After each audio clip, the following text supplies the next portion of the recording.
물가 상승률 3% 시대가 다시 찾아왔습니다. 9년 9개월 만입니다. 은행이자도 빠르게 올라 금리 5%를 넘긴 주택담보대출이 나왔습니다. 서민들의 삶이 이중구에 몰리고 있습니다. 단계적 일상회복과 함께 곳곳에서 방역 위험 신호가 포착되고 있습니다. 밤사이 유흥가 술집에는 사람들이 몰렸고 택시 잡기 전쟁도 벌어졌습니다. 하룻밤 음주운전 단속에 300명 가까이 적발됐습니다. 우리보다 먼저 일상회복을 시작한 미국엔 최악의 구인난이 닥쳤습니다. 식당은 종업원을 못 구해 아우성이고 와도 설거지만 하겠다. 다른 거는 안 하겠다. 그냥 설거지만. 승무원 부족 때문에 지난 주말 항공기 1,700여 편이 결항됐습니다. 민주당이 대규모 선거대책위원회를 출범시켰습니다. 문재인 정부의 부동산 정책 사과로 차별화에 나선 이재명 후보는 박정희 시대의 산업화를 언급하며 투자와 성장을 약속했습니다. 국민의힘 대선 후보 선출을 위한 당원 투표율이 50%를 넘기며 흥행을 이어갔습니다. 모바일 투표가 54.5%로 마감됐고 내일부터는 당원 ARS 투표와 일반 국민 여론조사가 실시됩니다.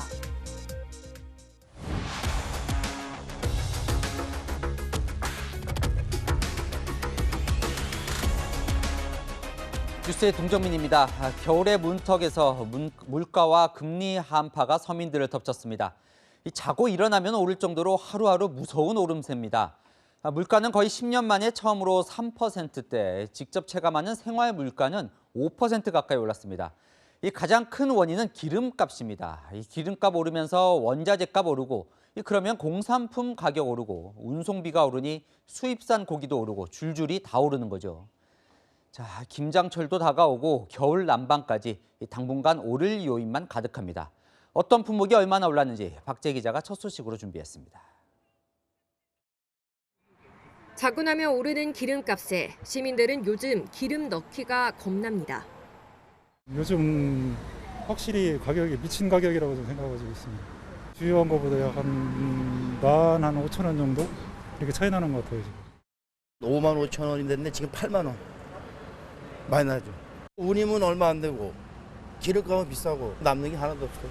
기름값 때문에 죽겠습니다. 오늘 보통 휘발유 전국 평균 가격은 리터당 1,784원입니다. 7년 만에 최고치로 연일 고공행진을 이어가고 있습니다. 이처럼 기름값이 급등하자 전체 물가도 덩달아 치솟고 있습니다. 지난달 소비자 물가는 1년 전보다 3.2% 상승했습니다. 9년 9개월 만에 최대폭입니다. 석유류가 작년보다 무려 27.3% 오르며 상승을 견인했고 전기, 수도, 가스요금뿐 아니라 집세까지 안 오른 게 없습니다. 교통, 통신, 음식, 숙박, 가정용품, 가사 서비스 등 모든 부문이 상승한 것으로 나타났습니다. 지금 추세라면 연간 물가 상승률이 3%대를 기록하고 인플레이션까지 갈 수 있는 상황. 정부는 석유와 농산물 비축분을 최대한 풀어 물가 잡기에 나선다지만 한편으론 물가 안정과는 정반대 정책도 나오고 있습니다. 내수를 살리겠다며 소비 쿠폰을 발급하고 카드 캐시백을 하고 있는데 이 점이 물가를 자극할 수도 있다는 지적입니다. 채널A 뉴스 박재입니다. 일상 회복이 시작되면서 좀 나아지나 싶었던 식당 주인과 택시기사들은 LPG 가격 급등에 직격탄을 맞고 있습니다. 정부가 유류세를 낮춰주겠다고 했지만 그 시행도 전에 그보다 4배 이상 올라버려서 사실상 효과는 이미 사라졌습니다. 안건우 기자입니다. 종로의 한 중식당, 일상회복 조치로 영업시간 제한이 풀렸지만 걱정이 더 앞섭니다. 위드 코로나 살짝 풀리는 그 과정인데 들리는 소문이 전기요금, 원자재값, 가스요금까지. 실제로 이번 달부터 LPG 가격은 킬로그램당 165원 인상됐습니다. 올 들어 가장 큰 폭의 가격 인상입니다. LPG 수입 가격은 지난 5월 톤당 495달러에서 지난달 800달러로 껑충 뛴 데다 환율마저 약세라 판매 가격이 단숨에 오른 겁니다. 정부는 지난달 기름값 부담을 줄여주겠다며 유류세 20% 인하를 결정했습니다. 11월 12일부터 신속히 시행될 수 있도록 추진할 예정이며 유류세 인하 효과가 소비자 가격에 즉시 반영될 수 있도록 만전을 기하겠습니다. 이럴 경우 휘발유는 리터당 164원, 경유는 116원, LPG는 40원 인하 효과가 있을 것으로 전망됐는데 서민 연료인 LPG 가격은 이미 인하폭의 4배 이상 올라 그 취지가 무색해졌습니다. LPG를 가장 많이 쓰는 택시기사들 만나자마자 전화기에서 인상 공지 문자부터 보여줍니다. 말일날 0시 딱 되면 코로나가 벌써 2년 정도 됐잖아요. 맞아요. 예. 진작에 나왔어야죠. 그러면 나오려면은. 문제는 앞으로 유가는 더 오를 거란 겁니다. 산유국들이 지금 증산에 이렇게 소극적인데 에너지에 대한 수요가 늘어나게 되면은 올라갈 여지는 상당히 있다 저는 이렇게 보거든요. 유류세 인하를 어느 정도까지 이거를 지속을 시킬 것인가 심각하게 좀 고민해볼 필요가 있을 것 같아요. 채널A 뉴스 안건우입니다. 뛰는 물가 위에 나는 금리가 있습니다. 신용대출 이자는 며칠 간격으로 오르고 있고 주택담보대출은 어느새 이자가 5%대까지 치솟았습니다. 연말 6%대 금리 전망까지 나옵니다. 김단비 기자입니다. 은행들의 대출 금리가 가파르게 오르고 있습니다. 한 시중은행의 지난달 말 신용대출 금리가 불과 3일 만에 0.2%포인트 올랐습니다. 또 다른 시중은행도 마찬가지. 8월 말 3.02%였던 신용대출 금리는 정부가 대출 옥죄기에 들어간 9월에서 10월 사이 껑충 뛰어 어제 3.48%가 됐습니다. 대출 금리의 지표인 금융채 금리가 오른 데 이어 은행들이 우대 금리를 폐지하거나 내리는 방식으로 금리를 올렸기 때문입니다. 8월 말 3%대였던 주택담보대출 금리 역시 5%대를 넘어섰습니다. 한 시중은행의 주택담보대출 최고 금리는 5.06%, 다른 시중은행들도 4%대 후반입니다. 한국은행이 이달 말 기준금리를 추가로 인상하면 6%대 금리도 가능하다는 전망이 나옵니다. 서민들은 형편에 맞춰 대출을 받아놓고도 하루가 다르게 뛰는 금리에 가계 부담이 커졌다고 입을 모읍니다. 소득이 늘어나는 것도 아니고요. 더 줄어들 때가 더 많은데 이자 부담이라든지 내야 될 돈은 더 늘어나니까 소득에 비해서 이제 나가는 돈은 더 많아지는 그런 느낌이라. 주택 구입 때문에 주택 담보대출이랑 신용대출 둘 다 받았는데요. 신용대출은 제가 이자만 내고 있는데도 매달 내는 이자가 지금 보니까 올랐더라고요. 전문가들은 자신의 자금 계획과 시장 추이를 잘 살펴 대출 전략을 짜야 한다고 조언합니다. 대출을 이미 받은 상황이시라면 금리를 갈아타는 거에는 굉장히 신중하게 접근을 하셔야 되고요. 신규로 대출을 받으시는 경우라면 당분간은 금리가 상승 가능성이 높으니까 오히려 고정금리가 다소간 유리할 수 있다. 채널A 뉴스 김단비입니다. 자, 통금해제 첫날이었던 어젯밤 풍경 어땠을까요? 저희 기자가 서울의 번화가를 나가봤는데요. 이날만을 기다렸다며 밤새 술잔을 기울이는 사람들로 북적댔고 그런 밤손님이 생긴 식당 주인과 택시 기사들도 들뜬 모습이었습니다. 간밤에 불이 켜진 서울 밤거리 모습을 전민영 기자가 보도합니다. 밤 10시가 넘은 시각, 흥겨운 음악 소리가 거리를 메우고 주점 앞에는 줄이 늘어섰습니다. 여기저기 24시간 영업을 알리는 간판에도 불이 켜졌습니다. 지난 주말까지만 해도 모든 가게들이 영업을 끝내고 한산했을 시간, 거리는 활기로 가득합니다. 좀 더 놀고 싶은데 못 논다거나 이런 느낌이 있었는데 이제 오늘은 지금도 2차를 가는 길이라서 이제 좀 더 놀자, 더 놀자 이런 느낌. 오랜만에 친구들과 만나니 그간의 우울함도 사라집니다. 이제 이 시간이면 집에 있거나 좀 답답하고 좀 놀고 싶은 마음이 컸는데 코로나 때문에 못 나와서 이제 좀 놀려고 이제 기분이 좀 좋아지네요. 다 같이 오랜만에 만나서 그냥 밤새 놀려고요. 그냥 벌써부터 같이 놀 생각에 너무 기분이 좋아요. 늦은 밤까지 손님들 발길이 이어지자 자영업자들도 웃음을 되찾았습니다. 원래는 이제 마감 시간인데 이제 2차도 오시고 3차도 오시고 그래가지고 좋은 것 같습니다. 계속 들어와요. 10시 딱 땡치면 손님들 나가셔야 되는데 우리 영업 끝났습니다. 이렇게 굉장히 미안하고 힘들었는데 마음의 여유가 있고 좋죠. 자정이 가까운 시간 지하철 홍대 입구역인데요. 마지막 열차를 타고 이곳에 내리는 시민들이 여전히 많습니다. 심야 택시 이용객이 늘면서 일부 시민들은 택시를 잡지 못해 발을 동동 굴러야 했습니다. 포차에 서 있잖아요.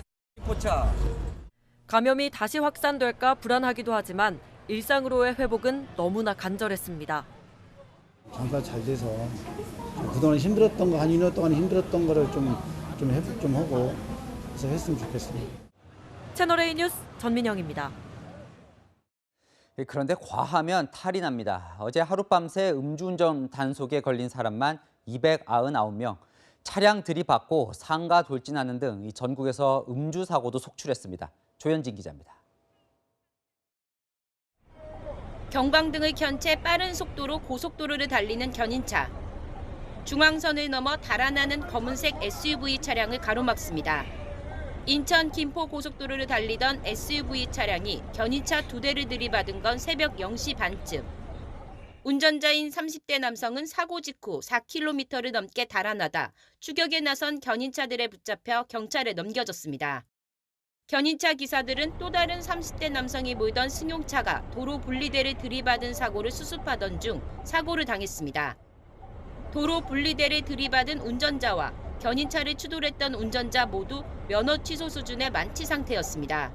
레카차 뒤에서 이제 사고 처리하는 과정에서 2차 사고가 있었는데 두 분 다 1차 사고도 음주 사고였고 2차 사고도 다 취소 수치입니다. 충남 아산에선 40대 남성이 몰던 승용차가 상가로 돌진하는 사고를 냈습니다. 당시 상가엔 아무도 없어 인명피해는 없었습니다. 경찰 조사 결과 운전자의 혈중 알코올 농도는 면허 정지 수준으로 드러났습니다.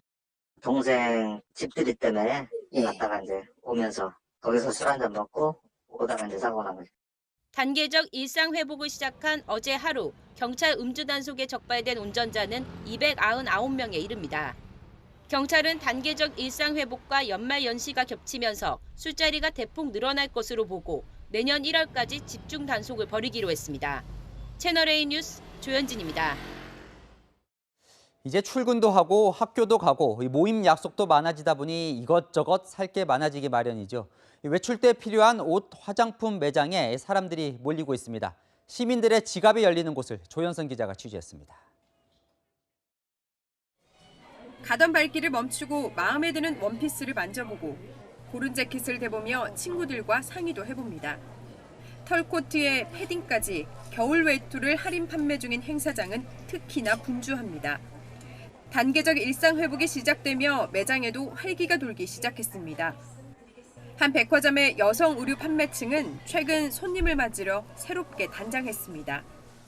위드 코로나 시대가 되니까 좀 뭐 여행도 가고 싶고 그동안에는 거의 구매를 안 했다가 그렇죠. 이제는 좀 하고 싶은 마음이 좀 생깁니다. 놀러 다닐 때 쉽게 입는 옷이라든가 아니면 뭐 이렇게 행사할 때 입을 옷이 이제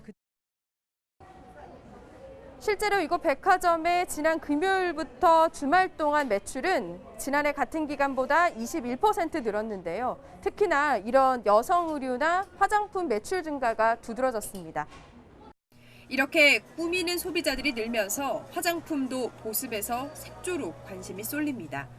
마스크를 실외에서는 벗을 수 있지 않을까 해서 예전에는 마스크에 약간 묻어나지 않는 그런 화장품을 위주로 봤었는데 립글로즈 같은 경우나 립스틱 이런 종류도 마스크를 벗으면은 좀 많이 바를 수 있지 않을까 해서 좀 보려고 해요. 한 화장품 매장에서는 지난주 색조 화장품 매출이 전주보다 16% 상승했습니다. 마음껏 외출하고 사람을 만날 수 있다는 기대감이 오랫동안 웅크리고 있던 소비 심리를 깨우기 시작했습니다. 채널A 뉴스 조현선입니다. 우리뿐만 아니라 전 세계 시장과 항공길도 되살아나는 분위기입니다. 연말 소비 심리가 폭발적으로 되살아나고 있는 미국은 일할 사람이 없어서 난립니다. 화물차 운전기사에 이어 식당 종업원과 택시기사까지 사람 구하기가 하늘의 별따기인데요. 심지어 승무원이 부족해서 지난 주말 항공기 1,700편 이상이 운항 취소되기도 했습니다. 심각한 구인난 이유를 워싱턴 유승진 특파원이 취재했습니다. 한인이 운영하는 식당에 종업원 모집 공고가 붙어 있습니다. 적지 않은 시급과 좋은 근무 환경을 내세우고 있지만 지난 여름부터 몇 개월째 종업원을 구하지 못한 상태입니다. 면접 날짜에 안 나타나는 노쇼는 기본. 한 달도 못 버티는 직원이 대부분입니다. 저렇게 밖에 붙여놓은 공고를 보고 오는 사람은 정말 드물어요. 거의 없다고 보시면 돼요. 와도 설거지만 하겠다. 다른 거는 안 하겠다. 그냥 설거지만. 식당에서 시간제로 일했던 주부들도 구직을 포기하고 있습니다. 베이비시터를 구하는 그 시간당 페이가 엄청 올랐다고 하더라고요. 베이비시터 페이를 하느니 내가 그냥 집에서 애를 보는 게 훨씬 싼 거죠. 코로나 팬데믹 이후 소비는 빠르게 회복하고 있지만 정작 매장을 돌릴 인력이 없는 현실. 왜 그런지 종업원에게 직접 물어봤습니다. 코로나 감염 우려도 있지만 실업수당 등 미국 정부가 뿌린 각종 지원금도 원인으로 꼽힙니다. Because there's some people that get benefit and they're not going back to work. People already have what they have in their pockets. So it doesn't make them go back to work as that fast. 일단 해고된 직원들은 다시 저임금 일자리로 돌아올 생각을 안 합니다. They were forced to find a different path because the restaurant they were working at was closed. So and not everybody went back. 종업원만 채운다고 해결될 문제는 아닙니다. 물류 대란으로 식재료가 제때 도착하지를 않아 재고가 바닥날 정도입니다. Fry oil used to cost $40, now it's $60. Even within the U.S., it's hard to get delivered. There's a shortage of truck drivers. There's a shortage of trucks. 전방위적으로 확산된 인력난은 교통 대란으로 번졌습니다. 감염 우려로 운전자는 줄고 기름값은 천정부지로 오르다 보니 택시비는 2년 전보다 30% 가까이 올랐습니다. 항공 인력도 부족해 지난 주말 미국 1,700여 대의 항공편이 취소돼 예약자들은 발을 굴러야 했습니다. Can't control it, so it's out of my control. I'm sure it's terrible for a lot of people. 구인난에서 시작된 물류 대란과 물가 급등, 교통 차질까지 포스트 코로나의 길을 걷고 있는 미국 경제가 큰 위기를 맞이했습니다. 워싱턴에서 채널A 뉴스 유승지입니다. 중국에서도 어제부터 쌍시빌로 불리는 쇼핑 축제가 시작됐습니다. 한국으로 가는 관광 비자 신청 상품도 관심을 모으고 있습니다. 베이징 사공성근 특파원입니다. 11월 11일 쌍시빌을 앞둔 중국 최대 할인 행사가 시작됐습니다. 也就是说每满200元您就可以少花30元. 숫자 1이 4개나 붙어 있어 솔로들의 날이었던 광군제는 중국 전자상거래 업체 주도로 최대 쇼핑 축제로 변모했습니다. 공동부유와 친환경이라는 중국 공산당의 방침에 따라 실시간 판매액을 공개하지 않는 등 차분한 분위기 속에서 행사가 시작됐지만 소비자들은 더 몰렸습니다. 애플이 최신 스마트폰을 최대 11만 원 할인에 판매하자 단 4분 만에 지난해 하루치 판매액을 돌파했습니다. 사드 배치에 따른 중국 내 한류 금지령으로 침체를 겪었던 국내 화장품 회사들도 라이브 커머스 방송으로 중국 시장 재탈환에 나섰습니다. 之前没买到的，这是我又要的新的一批。头皮油但头发容易断的人，你可以用它。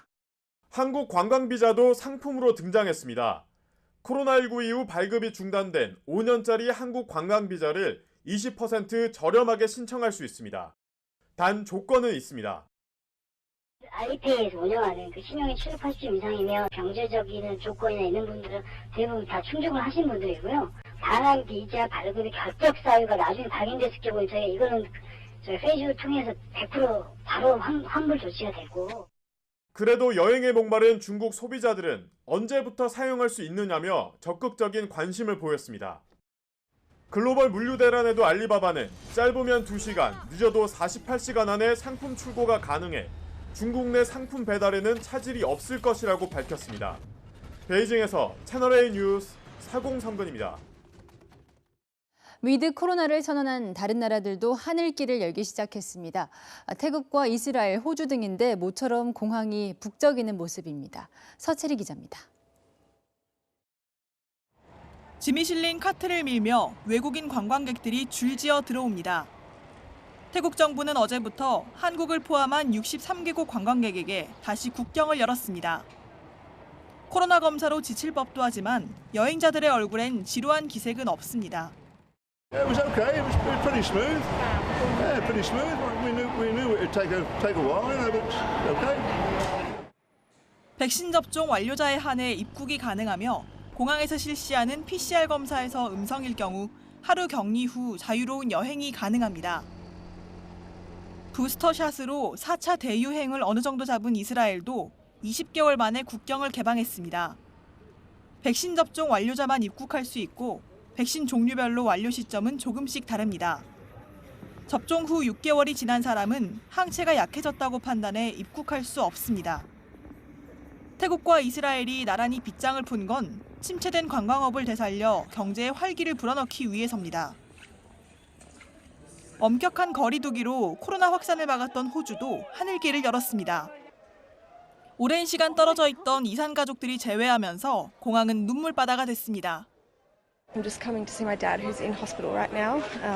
I haven't been able to see him for 2 years and they wouldn't let me come in any earlier than today, so I've got the first flight back. 다만 외국인 입국자는 백신을 맞았더라도 2주간 격리를 해야 합니다. 우리나라를 비롯한 여러 국가들이 위드 코로나를 선언하고 있지만 네덜란드는 확진자 급증으로 마스크를 다시 쓰고 백신 패스를 확대하는 등 위드 코로나를 중단했습니다. 채널A 뉴스 서채리입니다. 더불어민주당이 성대하게 대선 선거대책위원회 출범식을 열었습니다. 현역 의원을 포함한 500명 가까운 참석자들이 이재명은 합니다를 함께 외쳤는데요. 이재명 후보, 현 정부의 부동산 정책 실패를 사과하면서 박정희 전 대통령을 언급했습니다. 문재인 정부와 차별화에 시동을 걸었다는 분석입니다. 최성 기자입니다.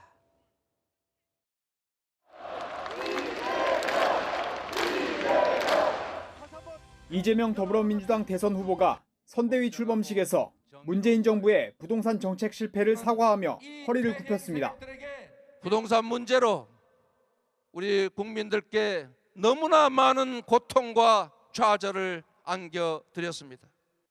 정치인의 한 사람으로서 이 정부의 일원으로서 고개 숙여서 진심으로 사과의 말씀을 드립니다.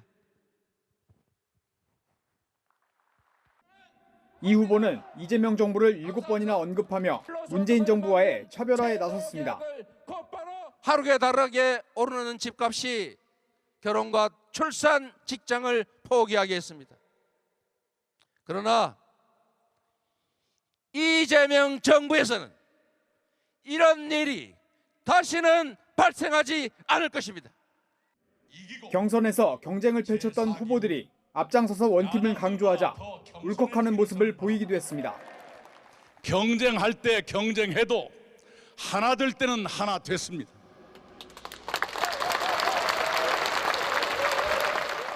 이재명과 함께 대한민국 대전환 이루어 주시겠습니까? 이재명 후보는 박정희 전 대통령이 경부고속도로로 산업화를 이끌었다는 점을 거론하며 국가 주도의 상상할 수 없는 대규모 투자와 성장을 이루겠다고 강조하기도 했습니다. 1호 공약으로는 기본소득이 아닌 성장을 제시했습니다. 저의 1호 공약은 바로 성장의 회복입니다. 강력한 추진력으로 경제 성장의 엔진이 힘차게 다시 돌게 하겠습니다. 외연 확장을 위한 중도층 겨냥용이라는 분석이 나옵니다. 박 전 대통령을 언급한 이 후보를 향해 이준석 국민의힘 대표는 차베스같이 살아온 사람이 태연하게 말한다며 오늘의 사자성어는 양두구육이라고 비판했습니다. 채널A 뉴스 최선입니다.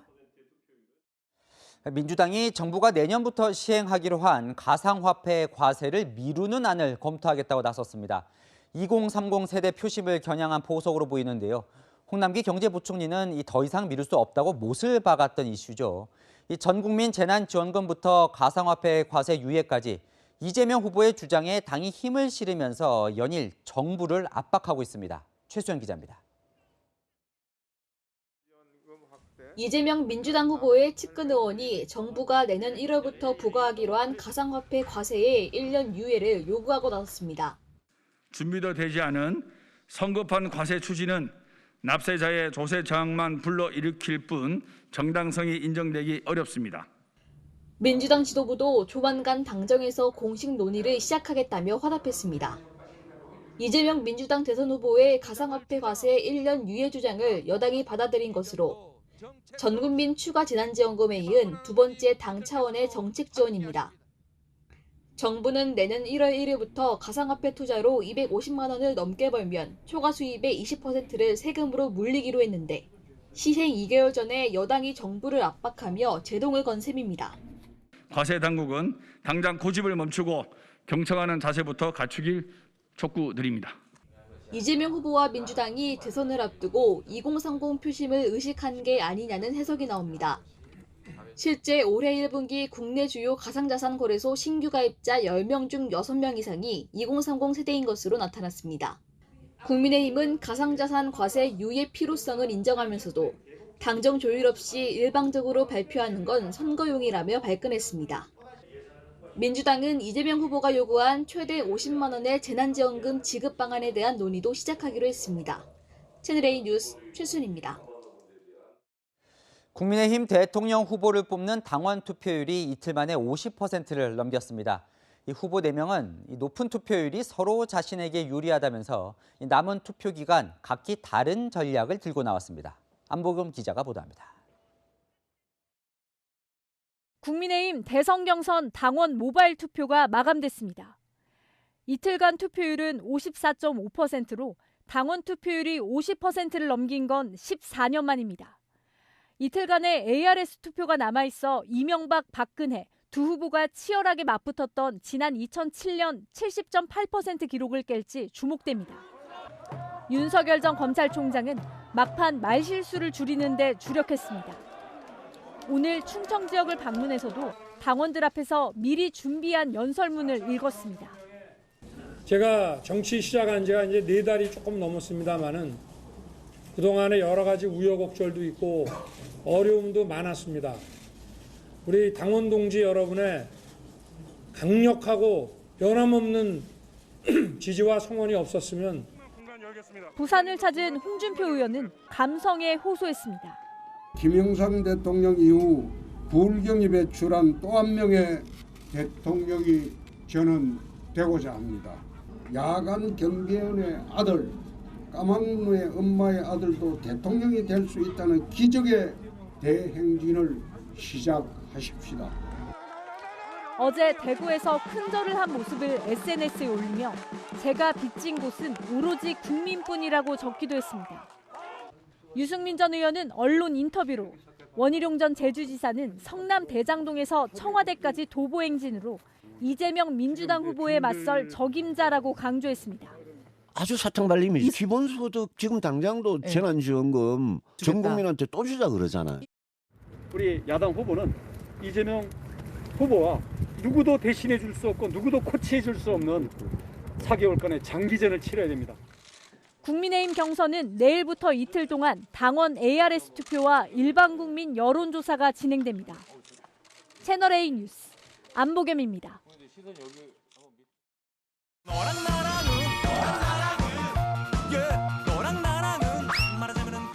11 정치부 김민지 기자 나와 있습니다. 첫 번째 주제 보시죠.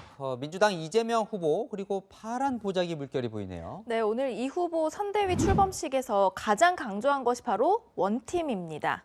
그 의미로 이 파란색 보자기를 흔들었는데요. 경선 경쟁자였던 이낙연 전 대표, 또 정세균 전 총리도 함께 했습니다. 파이팅 구호와 함께 객석과 무대까지 온통 파란 물결로 뒤덮이는 퍼포먼스를 한 겁니다. 어제부터 이제 일상 회복이 시작되면서 저런 대규모 행사도 가능하게 된 거죠. 네, 맞습니다. 특별한 무대도 준비됐는데요. 잠시 보시죠. 늘 함께 있어 소중한 걸 몰랐던 거죠. 언제나 나와 함께 있어준 소중한 사람들을 앞으로 열린 당신의 날들을 환하게 비춰줄 수 있는 빛이 되고 싶어. 이 후보 옆에 있는 남자 어린이 복장이 좀 눈에 띄네요. 네, 이 후보가 자신의 어린 시절을 회상할 때 빼놓지 않는 얘기가 있죠. 아, 그 소년공 그 말하는 거죠? 네, 맞습니다. 바로 소년공 복장입니다. 각 시대를 상징하는 어린이들이 빛을 향해 나아간다라는 의미라고 합니다. 오늘 출범식 보니까요. 이재명 후보 표정이 비장하던데 어깨가 무겁겠죠. 네, 연설에 앞서서는 김대중, 노무현, 문재인 이렇게 전현직 대통령들의 영상을 활용해서 민주당의 정통성을 강조했는데요. 대통령으로서의 직책을 성실히 수행할 것을 국민 앞에 엄숙히 선서합니다. 위대한 국민, 위대한 당원 동지들과 함께 위대한 여정을 시작하겠습니다. 네, 특히 이 후보가 맨 넥타이는요, 문 대통령이 선물한 것이라고 합니다. 배우자 김혜경 씨도 오늘 행사에 보이더라고요. 네, 김 씨는 이 후보의 옷 매무새를 만져주는 등 좀 신경을 쓰는 모습이었는데요. 경선 과정에서 남편의 선거 운동을 도왔지만 대규모 당 공식 행사에 온 건 이번이 처음입니다. 네, 다음 주제 보겠습니다. 쉬운 후보, 윤석열 후보가 누구한테 쉬운 후보일까요? 네, 민주당에서 상대하기 쉬운 후보라는 평가가 나왔는데요. 근거가 뭔지 직접 들어보시죠. 국민의식과 동떨어진 발언들을 통해서 충분히 논란이 될 수 있기 때문에 윤석열 후보가 굉장히 상대하기 쉬운 후보다. 저희들은 이제 윤석열 후보가 되면 오히려 더 편하지 않느냐. 서너 달 이 벼락치기 공부를 해가지고 대통령이 되는 예는 별로 없거든요. 그러니까 정치 경험이 중요하다 이렇게 보는 것 같네요. 네, 그래서 홍준표 후보보다 부담이 적다라는 주장도 있습니다. 전재수 민주당 의원은요, 출마 경험이 있는 홍 후보가 본선에 나오는 게 윤석열 후보를 상대하는 것보다는 상당히 부담스럽다라고 밝히기도 했습니다. 저 말이 이제 진짜 그렇게 생각하는 건지 아니면 오히려 이제 윤 후보가 상대하기 어려우니까 홍 후보가 됐으면 하는 그런 바람도 담긴 건지 헷갈리는데 그럼요, 이 직접 상대해야 하는 이재명 후보 생각은 어떨까요? 네, 지금으로부터 약 2달 전에 두 후보에 대해서 이렇게 평가한 적이 있습니다. 노동 문제에 대한 인식이라든지 핵 문제에 대한 인식이라 저하고 너무 다른 점이 많아서 국민들께서 판단하고 선택하기가 참 쉬울 것이다. 공정의 화신 같은 느낌 있잖아요. 공정은 더 나을 것 같다는 인식이 있답니다. 좀 판단하기 어렵다는 얘기가 되겠죠. 아직은 살짝 떠보는 측면도 있는 것 같은데요. 2030에서 인기가 많은 홍 후보와 또 정권 교체 이미지가 강한 윤 후보 중 누가 더 민주당에게 어려운 후보인지는 전문가들도 의견이 엇갈리고 있습니다. 오는 금요일 누가 상대로 정해지든 박빙 승부가 될 거라는 전망이 많습니다. 앞으로 4개월 많은 일이 벌어질 텐데요. 지금 누가 쉬운 후보인지 따지는 건 큰 의미가 없어 보입니다. 야랑야랑이었습니다. 대장동 개발 특혜 의혹 속보로 이어갑니다. 검찰은 어제 유동규 전 본부장에게 배임 혐의를 추가하면서 이른바 대장동 4인방을 모두 공범으로 봤습니다. 유 전 본부장의 공소장에는 이 4인방이 서로 밀어주고 끌어준 정황이 고스란히 담긴 것으로 보입니다. 김혜지 기자가 보도합니다. 검찰이 주목하는 건 유동규 전 본부장과 김만배 씨 등 대장동 4인방의 역할 분담입니다. 김만배 씨 등의 구속영장 청구서엔 대장동 사업 로비부터 자금 조달, 공사 내부 정보 제공 등 역할을 나눴다는 내용이 담긴 걸로 전해졌습니다.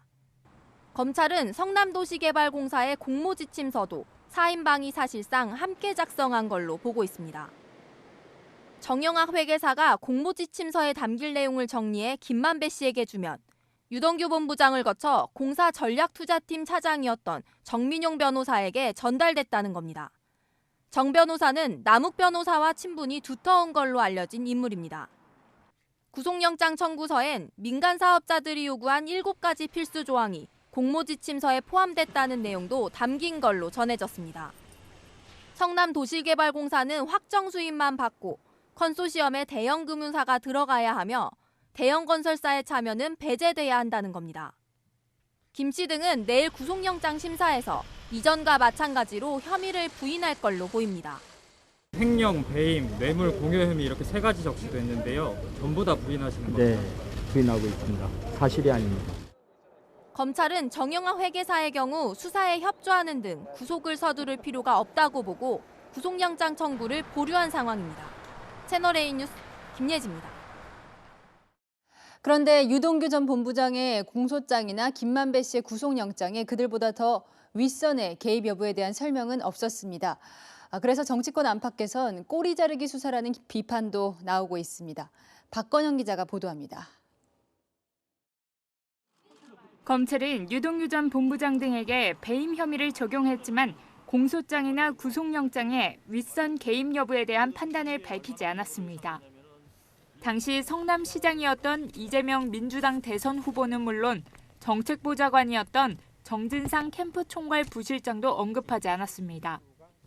검찰 안팎에선 이 후보에 대한 배임 혐의를 적용하지 않으려는 검찰의 의중이 반영된 거 아니냐는 의혹이 제기됐습니다. 당시 성남시 결정이 정책적 판단이라는 이유로 배임 혐의 적용을 주저하고 있다는 겁니다. 야권에서는 검찰의 수사 의지를 놓고 비판이 잇따랐습니다. 대장동 3인방, 4인방으로 끝내려고 하는 속셈이 다 드러난 겁니다. 잘못된 정책 판단이 바로 배임이 될 수 있는 겁니다. 윤석열 전 검찰총장도 자신의 SNS에 이재명 후보 꼬리 자르기용 반쪽짜리 배임죄 기소라고 강하게 비판했습니다. 반면 여당에선 이재명 후보가 대장동 의혹과 관련 없다는 게 드러났다는 취지로 주장했습니다. 더 이상 화천대유 게이트에 이재명 후보를 소환하지 말 것을 촉구드립니다. 논란이 커지자 검찰은 뒤늦게 해명을 내놨습니다. 현재까지 어떤 결론도 내린 게 없다며 결론을 예단하지 않고 엄정하게 수사하겠다는 겁니다.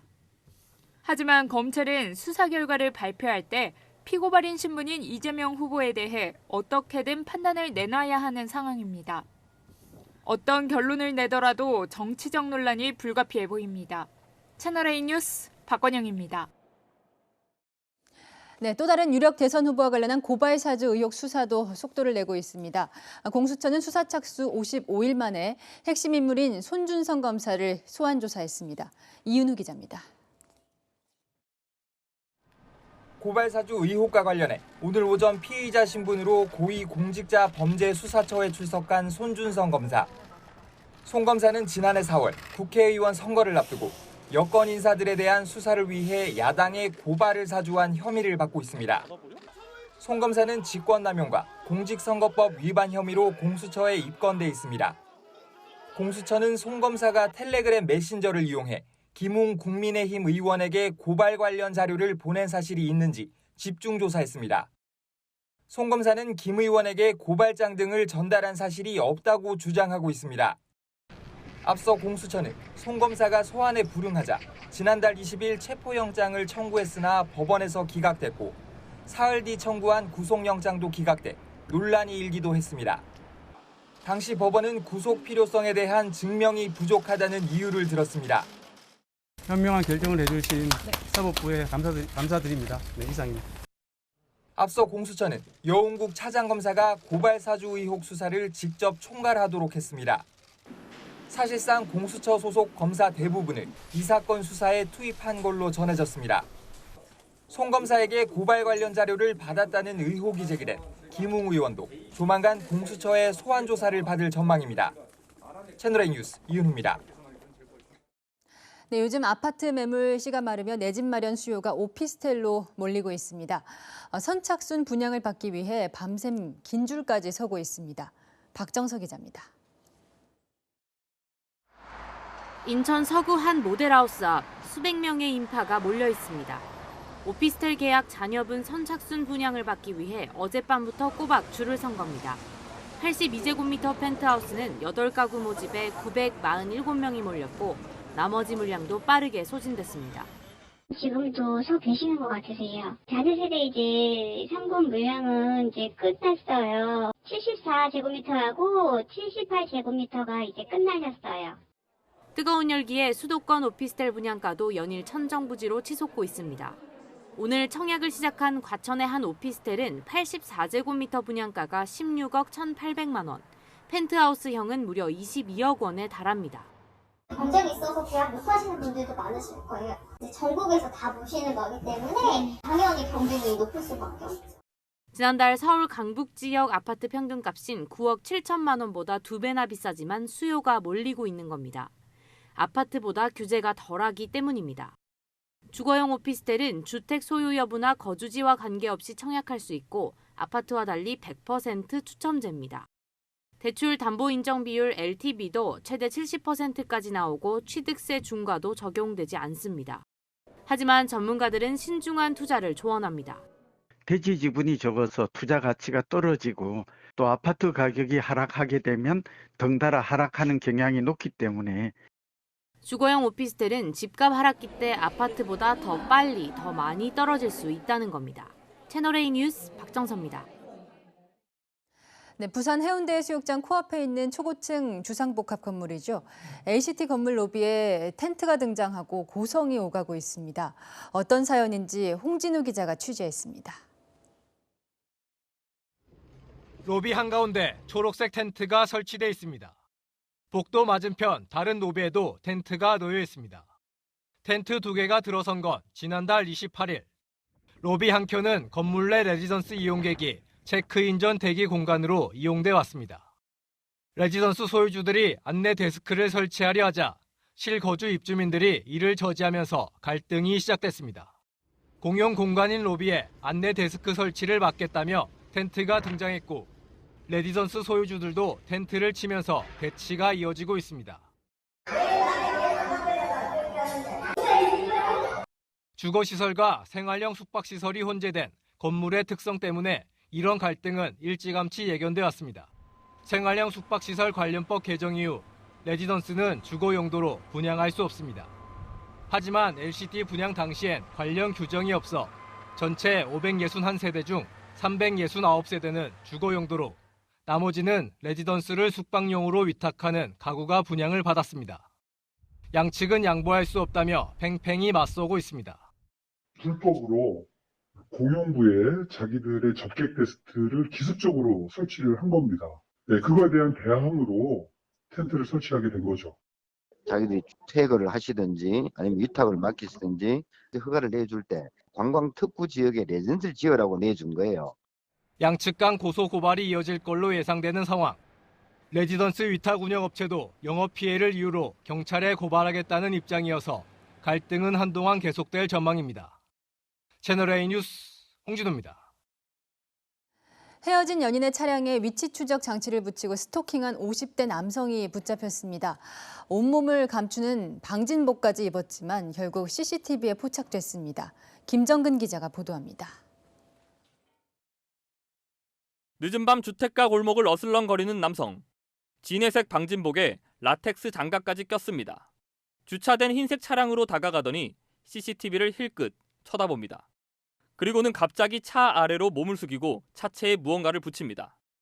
헤어진 여자친구를 추적하기 위해 차량에 몰래 위치 추적 장치를 붙인 겁니다.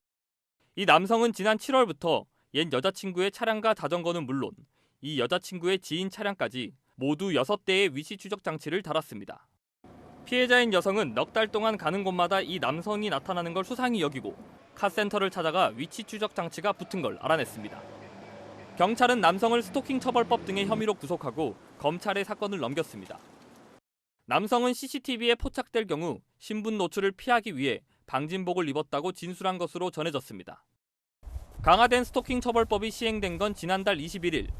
인천 경찰에 접수된 스토킹 신고는 벌써 65건에 이릅니다. 처벌 형량은 10만 원 이하의 과태료에서 최대 5년 이하의 징역형으로 늘어났습니다. 경찰은 위치 정보가 스토킹 범죄에 악용되는 걸 막기 위해 위치 추적 장치 구입자를 관리할 수 있도록 제도를 마련해달라고 국회에 건의했습니다. 채널A 뉴스 김정근입니다. 점포가 다닥다닥 붙은 전통시장들은 화재 사고가 날 때마다 피해가 회복 어려울 정도로 커지죠. 지난 9월 경북 영덕의 전통시장에서도 대형 화재가 났는데 여전히 폐허입니다. 전통시장들이 어떤 위험에 노출돼 있는지 다시 간다 우현기 기자가 취재했습니다.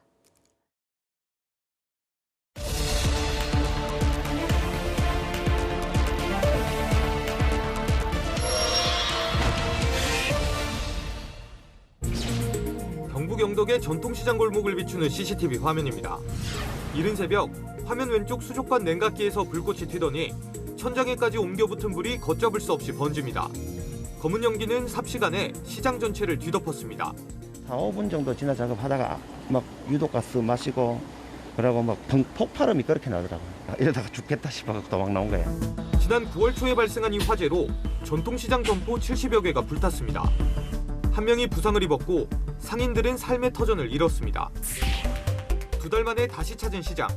시장 건물은 까맣게 불타 뼈대만 남았고 쫓기듯 나온 상인들은 시장에서 수백 미터 떨어진 곳에 컨테이너로 임시 점포를 차렸습니다. 생계를 포기할 순 없었기 때문입니다. 일단은 비가림이 제일 문제고 좀 협소하다 보니까 손님이 진짜 많이 줄어 손님이. 겨울 어떻게 지내나 이게 걱정밖에 없습니다. 추위 때문에. 최근 5년간 전국의 전통시장에서 발생한 화재는 300건이 넘습니다. 이 중 절반 가까이가 전기 관련 화재였습니다. 경기 광명의 한 전통시장입니다. 이곳은 화재 위험에서 안전한 곳인지 점검원과 함께 확인해 보겠습니다. 피복이 벗겨진 전기 배선이 그대로 방치돼 있는가 하면 피복이 나와 있으니까 이런데 먼지가 껴서 확대가 날 수 있거든요. 전선을 임의로 잘라 무전 차단기에 연결한 곳도 있었습니다. 여기 선을 하나 더 연결하셨네. 뭐 쓰시려고 연결하신 거예요? 선풍기 이거예요. 왜 콘센트를 연결 안 하시고? 근데 이렇게 쓰시면 안 돼요. 저희가 80개소의 점검을 진행하면서 중대 부적합이라고 해서 저희가 부적합 판정을 내리는 개소도 한 서너 군데가 있었고. 서울의 또 다른 전통시장. 낡은 천막이 덮여 있었고 점포 내엔 먼지가 쌓인 전깃줄이 뒤엉켜 있었습니다. 이곳은 지난해 실시된 화재 위험 검사에서 최하위 등급을 받은 곳입니다. 시장 입구에 설치된 소화기함입니다. 비상시에는 망치로 이 아크릴판을 깨고 소화기를 꺼내 사용해야 하는데요. 이쪽과 저쪽을 살펴봐도 망치를 찾아볼 수는 없습니다. 망치는 어디가 있는지 모르겠어요. 나는 못했죠. 소화기함 앞에 다량의 물건을 쌓아놓거나 아예 가판을 설치한 곳도 있었습니다. 소화전 주변이라든지 물건을 쌓아놓는다거나 적치를 하는 경우에 인지가 제대로 되지 않아서 사용을 하지 못하는 경우도 있을 수가 있고 쌓였기 때문에 물리적으로 사용을 하기에 굉장히 불편한. 올해 전국 1,600여 개 전통시장을 대상으로 실시된 화재 위험 검사에서 절반 가까이가 평균 이하의 등급을 받았습니다. 여전히 안전 문제에 대해서 정부든 민간이든 아직까지 인식이 그다지 제고되지 못했다. 화재 예방과 관련된 어떤 지원 예산책이 강구되고 더 확대 보강돼야 되죠. 노후된 전기 배선을 교체하고 화재 발생 자동 신고 시스템을 갖추는 등 더욱 철저한 대책이 필요하다는 지적이 나옵니다. 다시 간다 우현기입니다.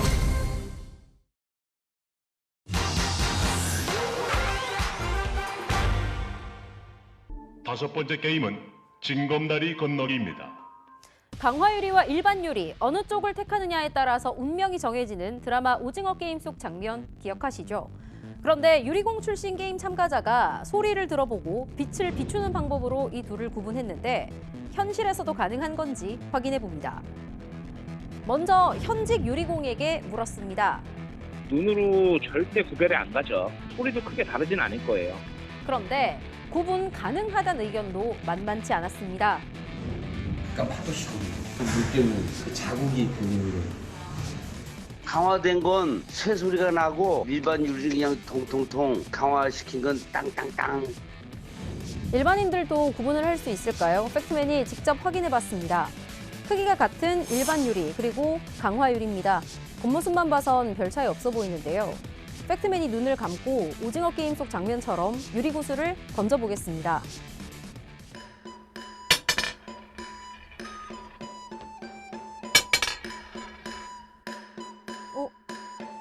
잘 모르겠어요. 이번엔 유리에 빛을 비춰봤습니다. 요리조리 살펴봐도 별 차이가 없습니다. 그런데 팩트맨 실험 영상을 본 유리 전문가는 강화유리가 어느 쪽인지 맞추긴 했습니다. 다만 소리 차이로 구별한 건 아니라고 했는데요. 유리 구슬을 던졌을 때 강화를 시키지 않는 유리가 조금 더 튀지 않을까? 강화를 시킨 거는 너무 딱딱하기 때문에 좀 덜 튀나? 뭐 그런 생각을 일반인이 확실하게 구별할 수 있는 건 깨졌을 때입니다. 일반 유리는 이렇게 날카롭게 큰 조각이 나는 반면 강화 유리는 이렇게 파편 모양이 뭉툭합니다. 강화 유리는 일반 유리로 만들되 추가 공정을 거쳐야 하는데요. 일반 유리에 열을 가해서 팽창하게 한 뒤 냉각로에서 급냉하면 압축이 되면서 단단해지는데 강도는 일반 유리의 5배가 넘고 벽돌을 던져도 쉽게 깨지지 않습니다. 안정성이 높다 보니 욕실 샤워부스나 식탁 위에 올려놓는 용도로 널리 쓰입니다. 지금까지 팩트맨이었습니다. 네, 위드 코로나 이틀째 프로야구 준 플레이오프 진출을 놓고 두산과 키움이 한판 승부를 벌이고 있는데요. 방역 당국이 치맥은 되지만 소리는 지르지 말아달라고 강조했는데 잘 지켜지고 있는지 이 시각 잠실 연결해 보겠습니다. 자, 정윤철 기자 현장 분위기 전해주시죠. 네, 두산이냐 키움이냐 두 팀 중 한 팀만 준 플레이오프에 진출하는데요. 4회 현재 두산이 4대0으로 앞서 있습니다. 오늘 경기는 뜨거운 승부 못지않게 방역 수칙을 위반한 팬들의 육성 응원에도 큰 관심이 집중됐습니다.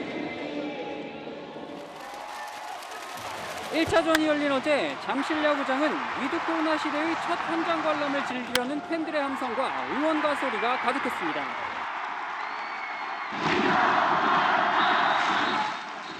승리의 주역 이정우는 응원이 큰 힘이 됐다고 했습니다. 너무 오랜만에 응원가를 또 불러주시고 사실 육성은 안 된다고 들었는데 어쩔 수 없다고 생각합니다. 방역 당국은 육성 응원의 위험성을 경고하면서 조치 방안을 내놓겠다고 밝혔습니다. 한국야구위원회는 오늘 2차전에 앞서 응원단 측에 득점 상황에서 응원가를 틀지 말고 선수 이름을 외치는 대신 박수를 유도해달라고 요청했습니다. 어제보다는 관중석이 차분했지만 본능적으로 터져나오는 함성까지 막을 수는 없었습니다.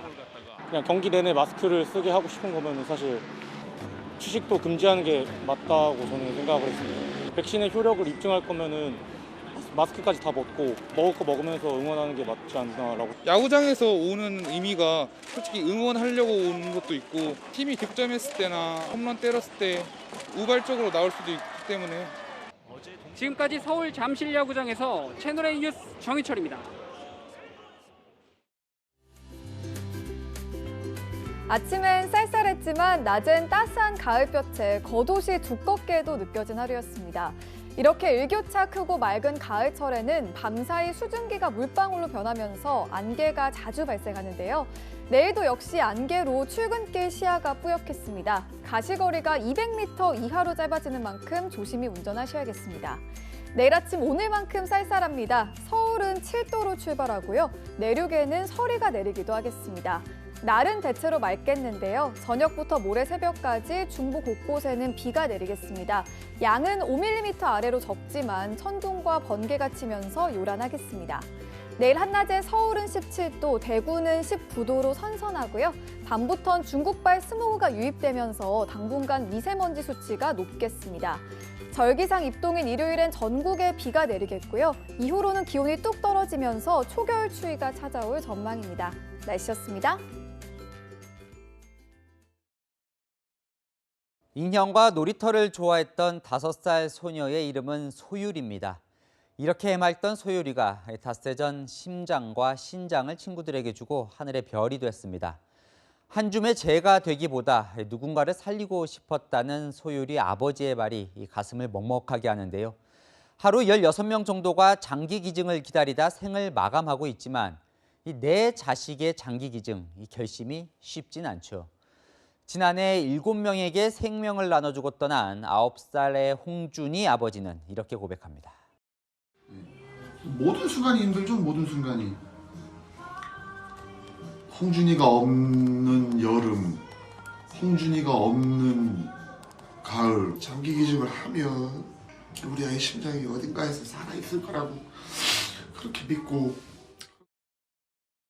제 욕심 차리기에 바쁜 세상이지만 귀 기울여 들어보면 홍준이의 심장 소리가 들리는 듯합니다. 오늘의 한마디는 다시 뛰는 심장으로 하겠습니다. 오늘 뉴스 여기까지입니다. 내일도 뉴스입니다.